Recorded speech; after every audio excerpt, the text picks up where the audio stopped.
All right, guys, I'm with Jonas. Jonas is also a trader. You want to tell a bit about yourself?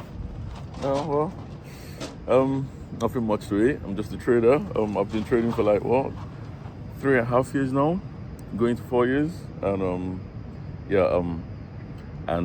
basically I use ICT concepts. I don't know if you heard of ICT concepts, but yeah, I was one of the students, and basically I'm still a trader, and yeah, that's it.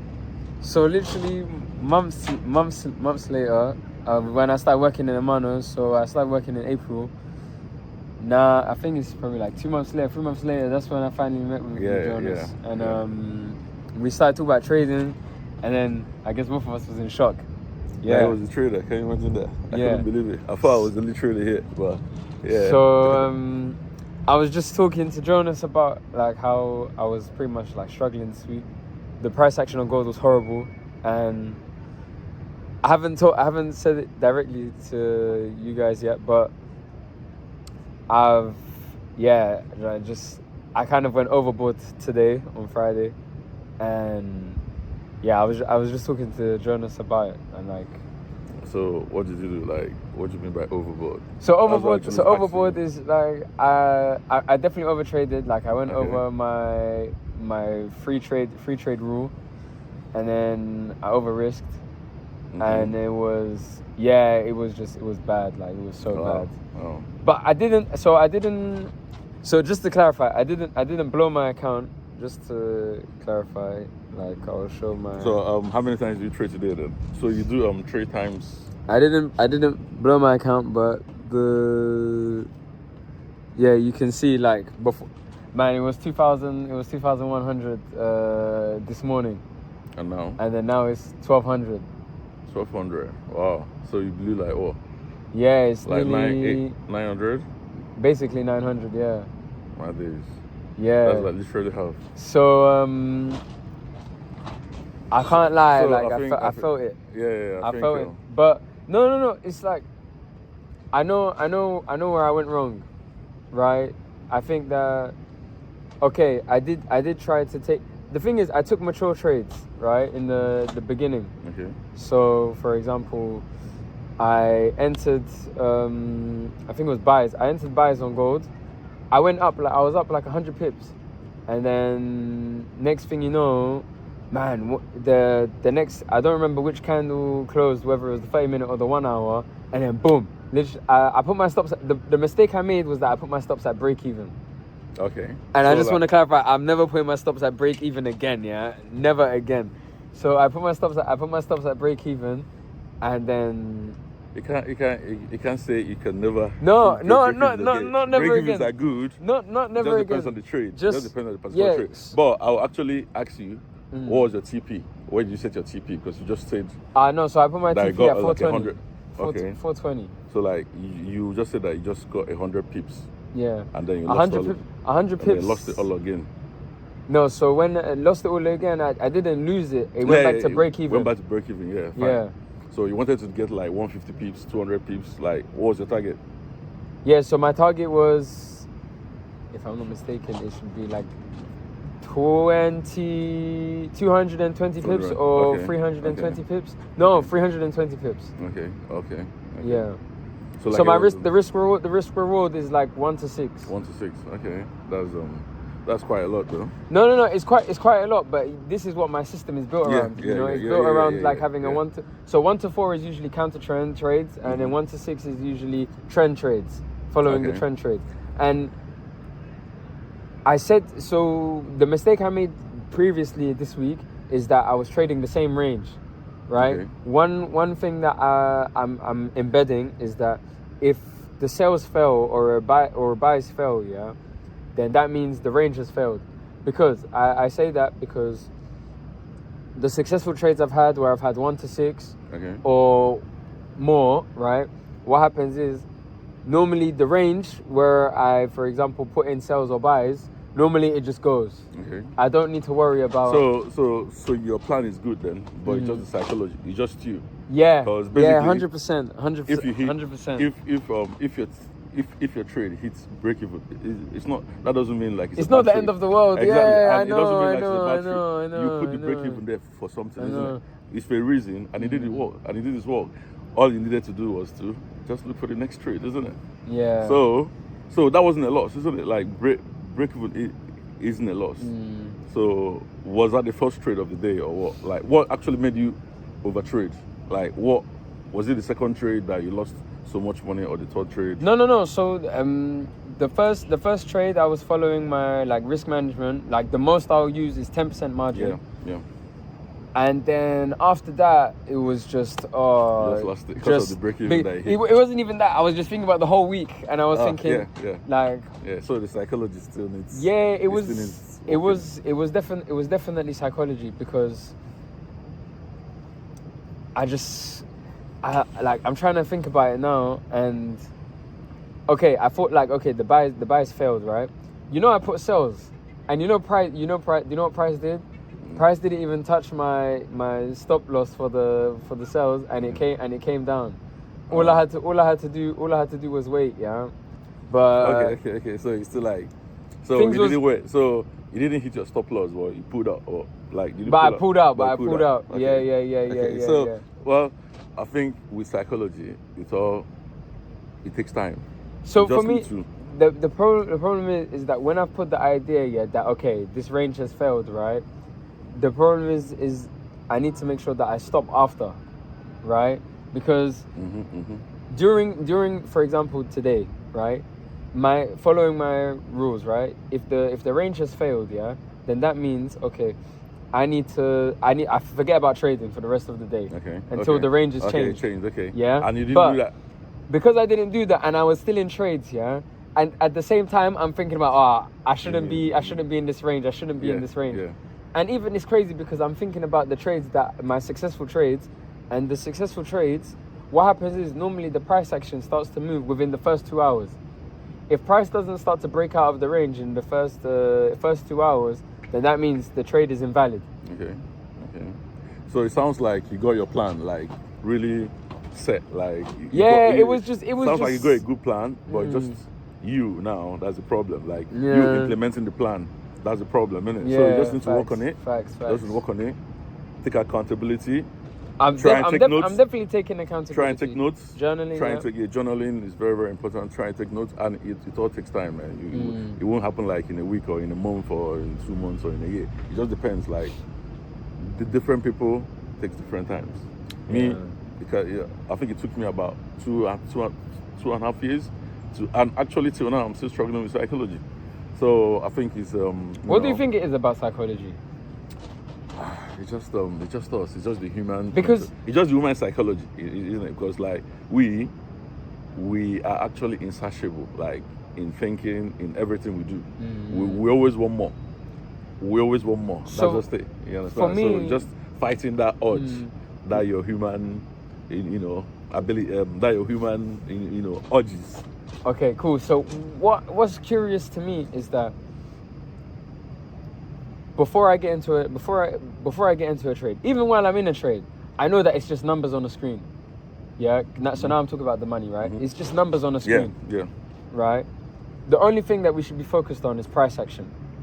Right. That means that's why I say like your system, even your intuition, it should be based around candlesticks. Right. If you don't feel confident about something, or if you don't feel right about something, then you stay up. So the question is, if you know this when you're not in a trade, and while you're in the trade, right? How comes you still have that psychological pressure of the money if you know it's just numbers on the screen?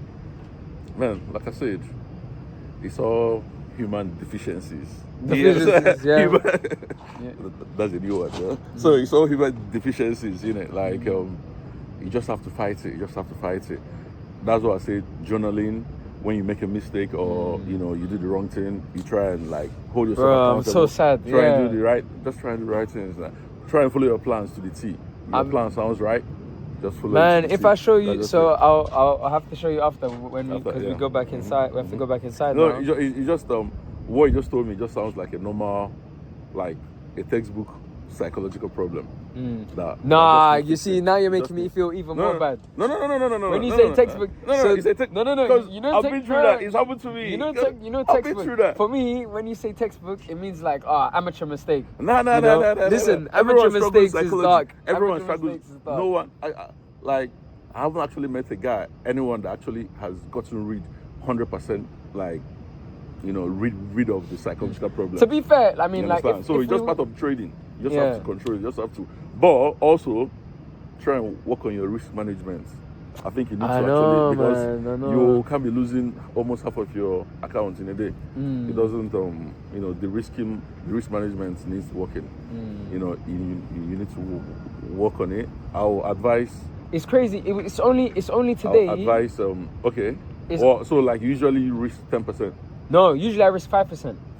So like, but And then if I'm trading something that's not part of my plan or not justified, I do 0.1. Okay. But like I said today, I was just fuming, like I was. No. So yeah, you just got the best of you, innit? Like losing, I was just fuming. But also you just have to be reminding yourself that losing is part of trading. No, I know Yeah, this. right. The It's thing part is, of the thing trading. is, I know this. I know. But like, you can't it's implement just. it. So you just have to. Oh man, and you don't know how with bad journaling, I feel. Like. With journaling, just keep reminding yourself that it's fine to lose. You just have to look for the next best trade. Facts. Once it matches your plan, just take it. Simple. Facts. And also be thinking long term, not today. No, I don't know. I genuinely long-term. today I don't know what was wrong. Man. You should be thinking like in a series of trades, like maybe 20, 30 trades. You understand? How much do I have after 20 trades or 30 trades? Facts. Not after 2 or 3 trades. Facts. So because like that's the thing that actually makes money. The longevity, the cumulative trades. Capital preservation. You understand? Exactly. Yeah, I know this, bro. I know Slowly, it's dark. when you man. now get better, Yeah. when you now feel like you can manage your psychological issues properly or better, you can now slowly increase your risks. You understand?